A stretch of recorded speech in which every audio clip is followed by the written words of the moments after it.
Hey guys, welcome back. Today we're going to be doing a steering gearbox on an 80 series. This one is a 1997, but it's pretty much the same all the way from 91 to 97. So let's get started. First things first, we're going to go ahead and disconnect the battery.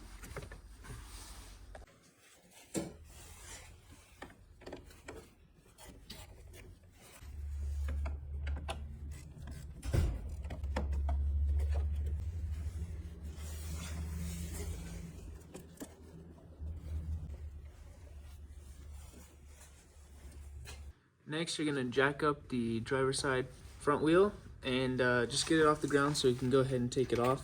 Just leave the axle floating.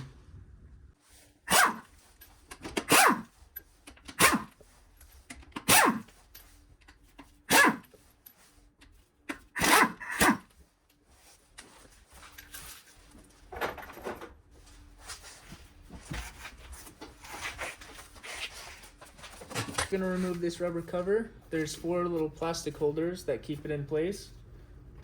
Just use a tool like this to remove them.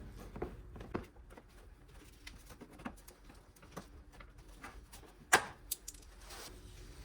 you get lucky, it'll come out in one piece like that. Next up, we're going to remove this cover. 1, 2, 3, and then we can get this out of our way. If you haven't already started this job, if you can, spray down all these bolts that you're going to have to remove with a penetrative oil, especially these ones on the steering column. They are always seized and they're always really tight. And so if you can spray them down for a couple days before you even start, it could help you a lot on this project. All right, next up we're going to remove this bolt right here and this bolt right here.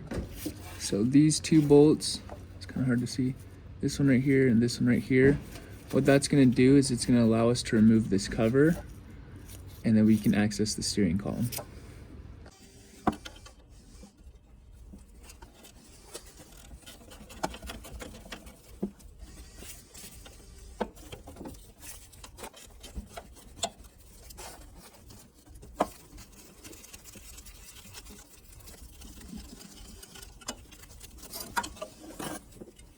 So I'm going to remove this 12 back here and then this 12 right here.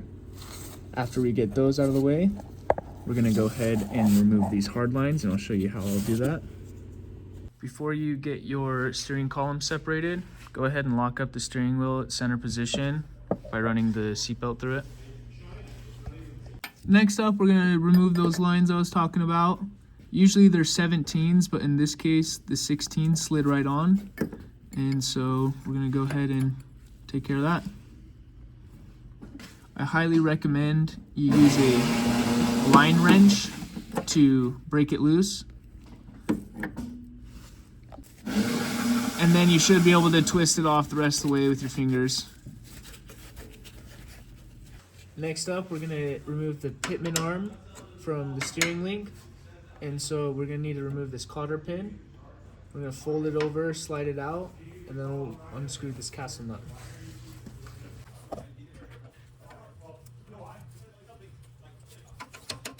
Just like that. And then get the 17 or 19, depending on what it is for you, and go ahead and unzip that.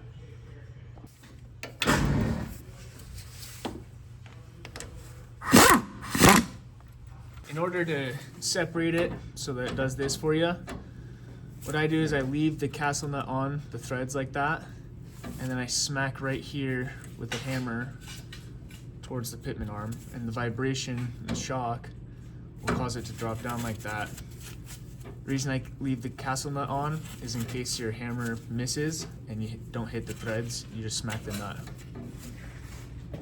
Okay, now we're finally going to remove the steering gearbox. You need to get a impact on these 4, and while you have the impact on it, you're going to need a wrench. Come up to the back side here. On those 4 bolts. So gun on the nut, wrench on the bolt. Now after you've got those 4 bolts undone and your column is definitely separated from the steering gear, you should be able to just pick it up and slide it out of there. As you can see, we have the old steering gear box out. I'm gonna send this one for a rebuild. And then this is the replacement steering gear box we have. Just another used part. So we'll throw that in. We do have to separate the little steering column joint right here, and then we can go ahead and slide it in.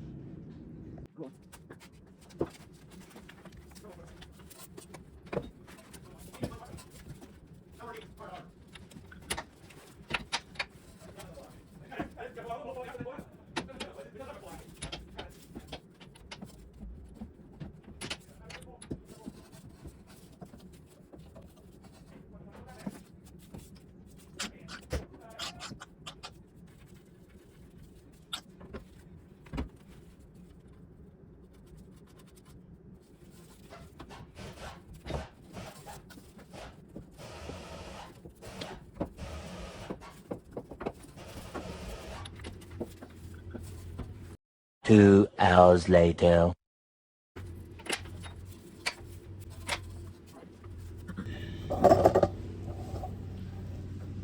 So, as you can see, started by getting it set in there, and then we aligned the arm, the pitman arm, with the steering link.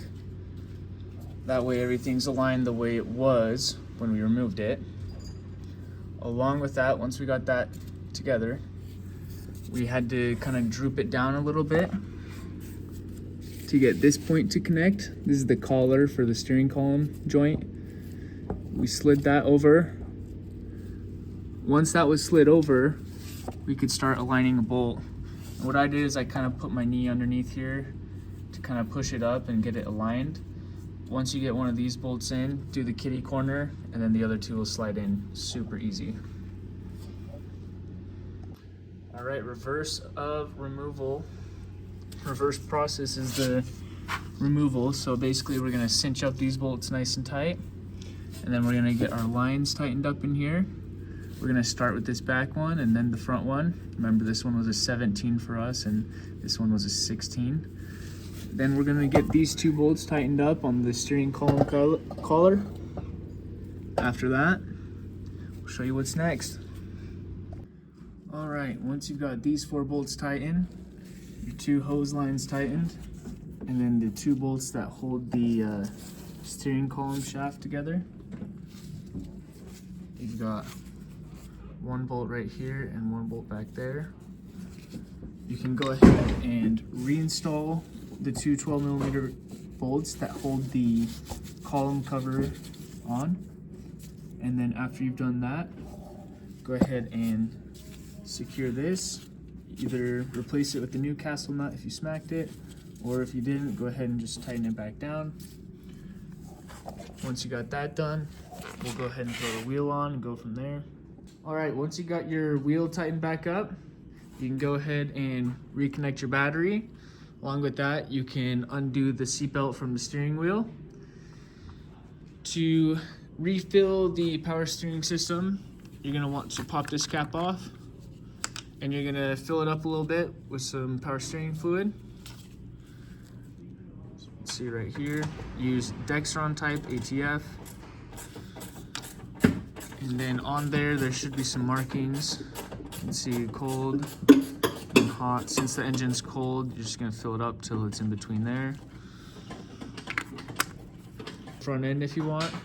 You're gonna turn the steering wheel side to side, first with the engine off and then with the engine running, until you get all of the air bubbles out of the power steering system.